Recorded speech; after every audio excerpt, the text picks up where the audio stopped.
میرے بھائیو یہ جو معجزات کا باب ہوتا ہے یہ ایمان کو کئی مرتبہ ایسی تقویت پہنچاتا ہے، کئی مرتبہ اس کے اندر ایسے ایسے درس پنہا ہوتے ہیں کہ کئی مرتبہ غیر معجزات، ویسے تو اکیلا یہ معجزہ آپ کی اور میری ہدایت کے لیے کافی ہونا چاہیے، لیکن یہ اطمینان قلب کے لیے، تسکین قلب کے لیے رسول اللہ صلی اللہ علیہ وسلم کے معجزات پیشین گوئیوں کے باب میں، دعا کے باب میں اس قدر زیادہ ہیں کہ متعدد خطبے چاہیے، لیکن میں آپ کے سامنے صرف چند مشہور رکھ رہا ہوں۔ رسول اللہ صلی اللہ علیہ وسلم نے یہ کہا، بتائیے اس دور کو ذرا گمان کیجئے کہ جس دور میں رسول اللہ مسجدوں کو مزین کرنے سے منع فرما رہے ہیں کہ تزئین و آرائش کے اندر بھی مقابلے بازی نہیں کرنی، مسجدوں کی کوانٹٹی بڑھانی ہے، تعداد بڑھانی ہے، فیسیلیٹیٹ کرنا کوئی حرج نہیں، لیکن اس طرح کے نقش و نگار مزین کرتے چلے جانا، جیسے گرجے مزین ہوتے تھے، صرف اسی کے اندر غرق ہو جانا، صرف اسی ڈیکوریشن، جس کو استطاعت ہے وہ کرے۔ لیکن اس دور کے اندر رسول اللہ نے کیا فرمایا تھا؟ یہ بکریوں کا چرانے والے، یہ بکریوں کے چرواہے، اور آپ کو پتہ ہے بکریوں کا چرواہا کسے کہا جاتا ہے، اور اس سے مراد کیا کہ جو کھانا کھائیں تو بھی اتنی کوانٹیٹی نہ ہو کہ باہر نکلنے میں بھی آسان نہیں ہو سکے، اور یہ بکریوں کے چرواہے اور چرانے والے ایک وقت آئے گا امت محمدیہ کے اندر یہ آپس میں قیامت اس وقت تک بھی قائم نہیں ہو سکتی جب تک یہ آپس میں ایک سے بڑی ایک بلڈنگ بنانے کی دوڑ میں شامل نہ ہو جائیں۔ برج خلیفہ بنایا دبئی میں تو کوئی جدہ میں ٹاور بنا رہا ہے، کوئی ابو ظبی میں اس سے بڑا بنا رہا ہے، کوئی مکہ کے اندر خانہ کعبہ کے سامنے کلاک ٹاور بنا رہا ہے، ایک سے بڑھ کر ایک بلڈنگ۔ کیا 1400 سال پہلے ان باتوں کا تصور بھی کیا جا سکتا تھا، یا کسی کے وہم و گمان میں بھی آ سکتی تھی کہ اتنی فلک بوس عمارتیں بن بھی سکتی ہیں؟ کیا اتنی اونچی عمارتیں بن بھی سکتی ہیں؟ کیا عرب اتنی اونچی عمارتوں کو بنانے میں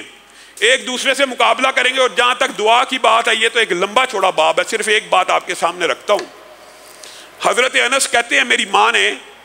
رسول اللہ صلی اللہ علیہ وسلم سے آ کے گزارش کیا، اللہ کے رسول، یا انس آپ کا خادم ہے، ملازم ہے، ساری دنیا کو آپ دعائیں دیتے ہیں، اس کے لیے بھی کچھ دعا کر دیجئے۔ رسول اللہ صلی اللہ علیہ وسلم نے ہاتھوں کو اٹھایا، کہا اللہ انس کے مال میں،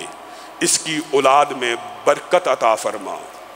اب یہ صرف ایک جملہ ہے۔ حضرت انس بیان کرتے ہیں اللہ کی قسم میں نے اپنی آنکھوں سے اپنی 100 اولادوں کو گنا اور 100 کو اپنے ہاتھ سے دفن کر چکا ہوں، 100 اولادوں کو گن چکا ہوں اور 100 کو اپنے ہاتھ سے دفن کر چکا ہوں۔ یہ رسول اللہ صلی اللہ علیہ وسلم کی دعا ہے۔ وہ واقعہ آپ بھول گئے، زنا کی اجازت مانگنے والا، رسول اللہ نے اس کے لیے دعا کی تو وہ ایسے نظریں جھکا کے چلتا تھا کہ کہا گیا مدینہ میں اس سے زیادہ شریف کوئی نہیں ہو سکتا۔ یہ رسول اللہ صلی اللہ علیہ وسلم کی دعائیں، پیشین گوئیاں، یہ سارے کے سارے معجزات کے اندر آتی ہیں، اور یہی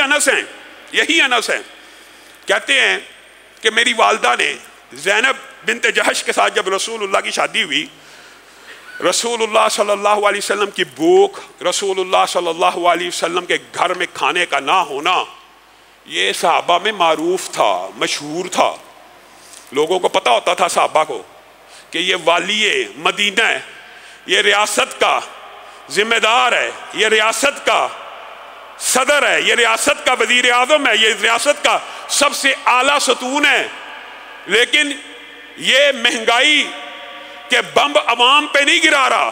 یہ پہلے اپنا پیٹ کاٹ رہا ہے۔ حضرت انس کہتے ہیں کہ میری والدہ نے کہا آج شادی ہوئی ہے، پتہ نہیں گھر میں کھانے کے لیے بھی کچھ ہو یا نہ ہو، کھجور کا حلوہ لے جاؤ۔ کہا میں کھجور کا حلوہ لے کے آیا تو رسول اللہ صلی اللہ علیہ وسلم نے کہا ایک پلیٹ کھجور کا حلوہ،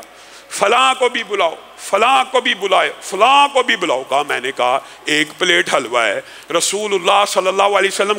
آدمیوں کو بلا رہے ہیں۔ پھر حضرت انس بیان کرتے ہیں رسول اللہ نے جن افراد کی لسٹ مجھے دی اور میں نے ان افراد کو کاؤنٹ کیا، کہتے ہیں مجھے یاد نہیں پڑتا، یہ ضرور ہے یا وہ 71 تھے یا وہ 72 تھے،